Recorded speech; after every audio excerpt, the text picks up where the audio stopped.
TIFU by being a bad GF, by user Terabyte4645. I've been with my boyfriend for almost a year now and have been living together for 3 months.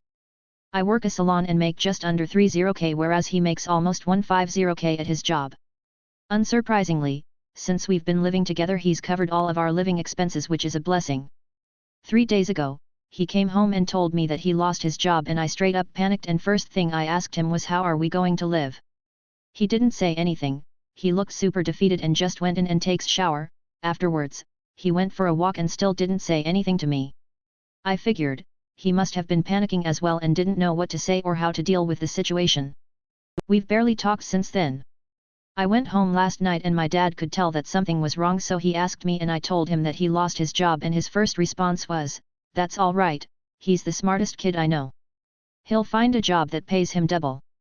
I then told my dad everything and he said, "All your man needed was for you to reassure him and hug him, but instead you only thought of your livelihood and showed no concerns for him or that difficulty of being jobless." I brought it up to him this morning and he said, he doesn't care about the job, he can have another job by next week if he wants to and has enough savings to maintain our current lifestyle for over a year, but told me that he was very demoralized and hurt by what my priorities were in the situation. I feel like such asshole and unsupportive GF. I'd cow to make it up to him. TLDR, my BF lost his job. Instead of consoling him or reassuring him of his worth and skills to get a new one, I complained about how it'll affect our lifestyle. Update, we talked things out. Make plans for the future. We'll be fine. We've made up. He's got a couple of interviews lined up after posting his unemployment on LinkedIn. He wants to take a little time away from everything to decompress, and we're taking a trip tomorrow going near the Ozarks to spend the weekend and enjoy each other. Thanks everyone for your inputs, both positives and negatives. I really learned a lot from the experience. TIFU by opening my apartment door with my boob out, by user Electronic Mind 1724. For background, IWFH and my fiancé does not. As we are going on a trip, my fiancé gave his house key to our cat sitter, so I am the only one with a key to the apartment. My fiancé gets home around the same time every day and calls me as he is finishing up work to see if I need him to grab any groceries, etc., so I can usually gauge how far his is away within a few minutes. Cut to this afternoon. In typical telework fashion, I'm wearing an XXL comfy V-neck shirt without a bra and bike shorts. My fiancé calls me and lets me know he is on his way home. 5 minutes later I hear a knock on the apartment door, so I decide I'd be goofy and surprise him by answering the door with my bare tit out. Without thinking twice, I pulled my V-neck to the side so that my boob was out, and as I was reaching for the door I thought to myself, what are the odds that this might not actually be him? And just like that, I was standing in my doorway face to face with one of our maintenance guys, whose expression went from smiling and cheery to extremely confused. I screamed, he kind of half yelled from confusion, and I quickly shut the door and apologized, trying to explain I thought he was my fiancé. Poor guy just yelled he was so sorry and he would be back later. Approximately 1 minute later my fiancé arrived home. He could not stop laughing. I was laughing but also crying. The maintenance guy came back as there was a leak in our neighbor's ceiling, and I made a point to wear a giant hoodie as to not further scar him. Turns out, not only is he our maintenance guy but also our upstairs neighbor. TLDR, I jokingly answered the door with my boob out thinking it was my fiancé. Turns out it was the maintenance guy, who also happens to be my neighbor. TIFU by having video call sex with a match on Tinder, by user Flip Flop Fat Dog. So I, M24, had very little experience on dating, matched with this fine girl on Tinder. FYI, I know I was being very stupid and I am not proud of it. So we added each other on Facebook, we texted each other for a few days. Then I invited her out on a date, she agreed and said can't wait to see me. Just about a day before our date, or as if we were ever going to meet, she texted me she just got back from a party from work, had a few drinks. Then she said she was feeling hot and wanted to video calling me to see each other taking shower. I was busy talking to my brother at the time, so I ended up letting her wait for another 2 hours after that text. She said she was still awake, horny, and waiting for my call. So I video called her. What appeared in front of my eyes was that girl masturbating. She kept asking me to jerk off to her, so I did, and so did she. We ended up sex calling for 20 minutes, then she said something about her sister coming in, so she had to hung up. She said she'll see me TMR.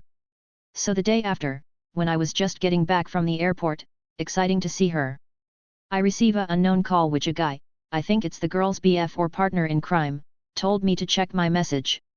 Then there was a clone account sending me recording of our sex calling, telling me that he will spread the video if I wouldn't send him like $1,000 in an hour. I was tired from the flight, so I panicked and called my friend asking him if I could borrow some money. My friend asked me what happened. I briefly tell him the story. He said don't fucking send him any money. Those fuckers will always looking for you. So I sat back, have a cigarette to calm my nerve, thinking WTF would I have to worry about? I haven't got any GF, no wife, no kid, what the fuck my friends would do with a video of me jerking off, unless they wanna see my DCK. He was also threatening me to send the clip to my company fan page and my friends on FB. So I texted the other guy fuck off, do whatever you want. He even used another account sending me proofs that he have sent the clip to my friends. I blocked his contacts as well as the girl. I haven't got any message from my friend or coworker about the video. So I decided to let it go, convincing myself the worst thing they could talk about is my D, which I have nothing to be ashamed of. FYI, I lived in an Asian country where sexual contents are prohibited and being judged harshly by society. I have to thank my good friend for saving me from the panic and giving such a good advice. Thankfully, I don't give any sense to those fuckers. People nowadays are fucking unbelievable. Lessons learned, don't ever think with your dick again, and things that come to you easily aren't good shit. TL, DR, TIFU by being too horny on Tinder, got sextorted and almost gave them the money in panic. TIFU by letting my 8mo daughter pull herself up using my shirt, by user Makimur340.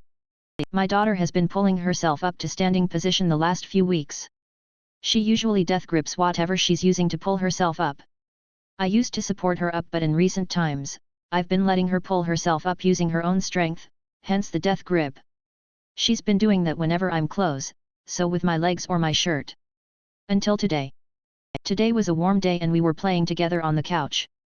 We were both shirtless. I felt her clawing around my chest, but I didn't put two and two together as I was on my phone, answering a message from my wife. That's when it happened. I'll let the TLDR finish this off. TLDR, I wasn't wearing a shirt. I have stonies which never went away after puberty. She pulled herself up using my nipples. I saw stars. It's been 7 hours and my left nipple is still offline. Thoughts and prayers. Edit. Whoa, I did not expect this response. Thanks for all the upvotes and stories in the comments, had my wife and I chuckling over breakfast.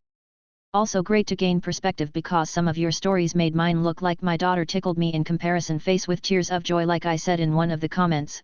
My wife rolled her eyes when I told her yesterday because of the horrors she's faced in the breastfeeding trenches. So I definitely empathize more now. Nevertheless, my nips, thank you all for the support. TIFU by reading to my kiddo resulting in the opposite reaction than what I intended, by user Sweet Smile. My child has a very strict bedtime routine which consists of them reading me a beginning reader's level story and then me reading them 3 children's picture books or 3 chapters in a longer kids book series like Sideways Stories from Wayside School or My Big Fat Zombie Goldfish.